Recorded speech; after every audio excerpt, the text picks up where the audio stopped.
Students, welcome back to our YouTube channel Hindi Hiker. आज हम हिंदी व्याकरण का टॉपिक संवाद लेखन पढ़ेंगे।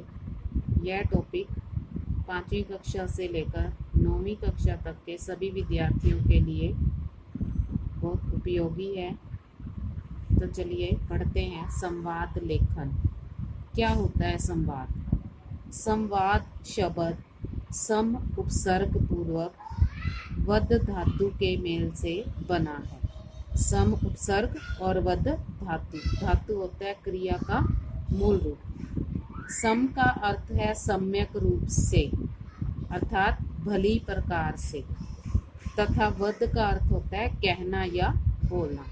संवाद का अर्थ हुआ भली प्रकार से बोलना या भली प्रकार से कहना। संवाद दो या दो से अधिक व्यक्तियों के मध्य सम्यक वार्तालाप संवाद कहलाता है। यानी कि दो या दो से अधिक व्यक्तियों के बीच में भली प्रकार से होने वाला वार्तालाप अर्थात बातचीत। दो या दो से अधिक व्यक्तियों के बीच में जो बातचीत होती है उसे कहते हैं संवाद। दो या दो से अधिक व्यक्तियों के मध्य के भावों और विचारों को लेखनीबद्ध करना यानी कि लिखित रूप देना ही संवाद लेखन कहलाता है। अब संवाद दो या दो से अधिक व्यक्तियों के बीच की बातचीत, और जब उस बातचीत को लिख दिया जाता है, लिखित रूप दे दिया जाता है, तो वो क्या कहलाती है? संवाद लेखन।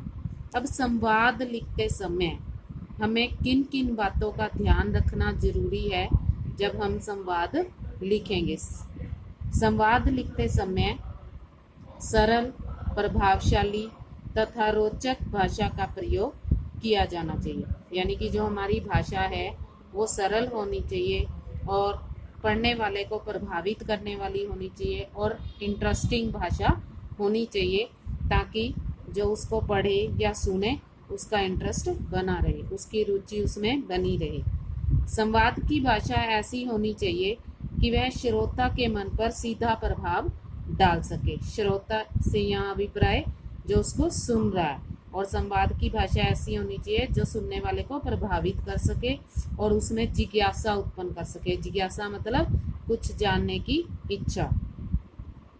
यहाँ तक हो सके संवाद छोटे छोटे तथा मनोरंजक होने चाहिए। यानी कि ज़्यादा लंबे संवाद नहीं होने चाहिए और वो मनोरंजक भी होने चाहिए कि लोग इससे ऊबे ना। संक्षिप्तता संवादों का एक नैसर्गिक गुण होती है। संक्षिप्तता मतलब संवादों का जो छोटा रूप होता है वो उसका एक स्वाभाविक गुण होता है, कुदरती पहचान होती है।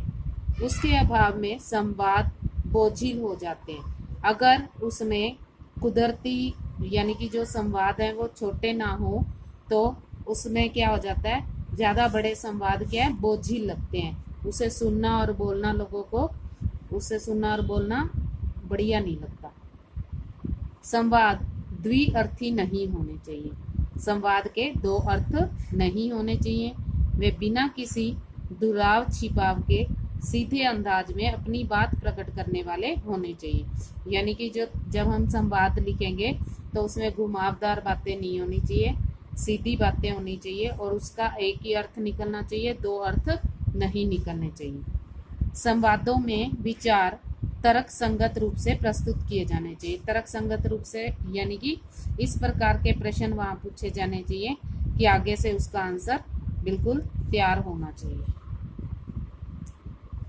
संवाद की भाषा पात्र समय, स्थान और अवसरानुकूल, गंभीर, विनोदपूर्ण या चुटीले होने चाहिए। अभी यहाँ पर वो ये बताना चाह रहा है कि संवाद की जो भाषा है और वहाँ के जो पात्र हैं उस स्थान और उस समय के अनुसार ही होने चाहिए। जिस तरह की स्थितियाँ हो, चाहे वो गंभीर हो, चाहे वो हास्यपूर्ण स्थितियाँ हो, चाहे वो चुटीली हो, इसके अनुसार ही संवाद के पात्र होने चाहिए। संवाद ऐसे होने चाहिए जो संबंधित घटना अथवा कहानी को आगे बढ़ाते हों। यानी कि ये ना हो कि दो चार पंक्तियों में संवाद समाप्त हो जाए। यानी कि इस प्रकार के प्रश्न और आंसर आगे से होने चाहिए कि वो कहानी को आगे बढ़ा सके। संवाद पात्रों की चारित्रिक विशेषताओं को भी प्रकट करने वाले होने चाहिए।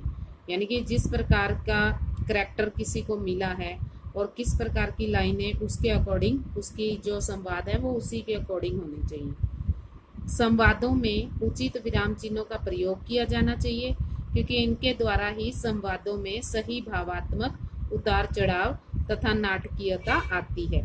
यानी कि जब संवाद बोले और लिखे जाते हैं तो सही विराम चिन्ह वहाँ पर लगाए जाने चाहिए, क्योंकि अगर विराम चिन्ह सही नहीं होंगे तो संवाद का अर्थ बदल जाता है।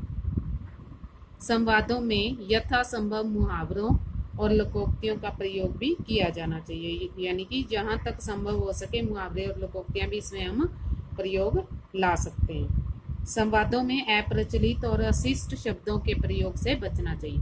यानी कि इस प्रकार के शब्दों का प्रयोग नहीं करना चाहिए जो गलत हो और जो प्रसिद्ध न हो। संवाद शिक्षाप्रद और सकारात्मक होने चाहिए। ऐसे संवाद होने चाहिए जिनसे पढ़ने वाले और सुनने वाले को शिक्षा भी मिले और सकारात्मक पक्ष होना चाहिए उसका, नकारात्मक नहीं होने चाहिए। संवाद लेखन का एक उदाहरण जिसके माध्यम से हम समझते हैं कि संवाद कैसे लिखा जाता है। इससे पहले हमने पढ़ा कि संवाद किन शब्दों से मिलकर बना है, संवाद क्या होता है और संवाद लेखन किसे कहते हैं। और संवाद लिखने से पहले जो बातें हमें ध्यान में रखनी है उनके बारे में हमने पढ़ा। अब हम एक उदाहरण के माध्यम से देखते हैं कि संवाद लिखा कैसे जाता है। यातायात के नियमों की सीख देते हुए अध्यापिका तथा छात्रा के बीच संवाद। अब हमने पढ़ा कि संवाद दो या दो से अधिक लोगों के बीच के विचारों को जब हम लिखते हैं तो उसे संवाद लेखन कहते हैं। अब यहाँ पर अध्यापिका और छात्रा दो लोग हैं जिनके बीच में जो वार्तालाप हो रही है उसे यहाँ पर लिखा गया है। अध्यापिका: आरुषि, आज तुम स्कूटी लेकर विद्यालय आई हो? छात्रा: जी मैडम। अध्यापिका: बेटी, क्या तुम्हें मालूम नहीं कि यह उम्र वाहन चलाने की नहीं है? छात्रा: मेरी स्कूल बस छूट गई थी मैडम। अध्यापिका: स्कूल बस छूटने का अर्थ यह नहीं कि तुम अपनी सुरक्षा दांव पर लगा दोगी। छात्रा: मैं आगे से ध्यान रखूंगी मैडम। अध्यापिका: मैंने देखा था कि तुमने हेलमेट भी नहीं लगाया था और तुम बेहद तेज गति से स्कूटी चला रही थी। छात्रा: मुझे लेट होने का डर था मैडम। अध्यापिका: मगर दुर्घटना से तो देर भली। वादा करो कि जब तक तुम्हें लाइसेंस नहीं मिल जाता तुम वाहन को हाथ भी नहीं लगाओगी। छात्रा: जी मैडम। अध्यापिका: और हाँ, भले ही पीछे बैठना हो, हेलमेट अवश्य पहनना और किसी को भी गाड़ी तेज मत चलाने देना।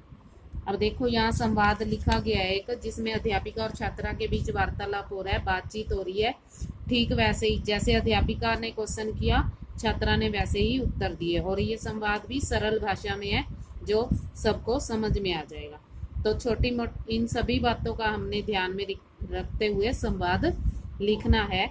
कुछ और प्रकार के संवाद भी होते हैं जैसे जिन पर आप अभ्यास कार्य कर सकते हैं, जैसे भ्रष्टाचार विषय पर दो मित्रों के मध्य में संवाद, मोबाइल का अत्यधिक इस्तेमाल करने वाली पुत्री और मां के बीच में संवाद, स्वच्छ भारत अभियान पर दो नागरिकों के बीच में होने वाला संवाद, विलंब से घर लौटने पर मां और पुत्री के बीच संवाद, एक कार सड़क जाम में फंस गई है उसमें बैठे लोगों का संवाद। यानी कि अध्यापक और छात्रा के बीच में संवाद, स्त्री और सब्जी वाले के बीच में संवाद, कोई भी संवाद आपके सामने आ सकता है लिखने के लिए।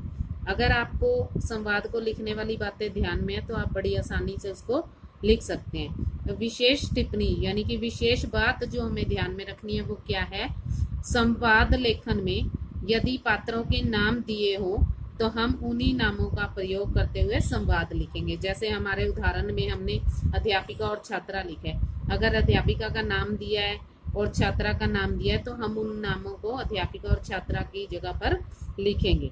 सबसे बड़ी बात यही है कि अगर आपको हेडिंग के अंदर वार्तालाप करने वाले लोगों का नाम दिया है तो उसी नाम का प्रयोग करते हुए हम संवाद को लिखेंगे।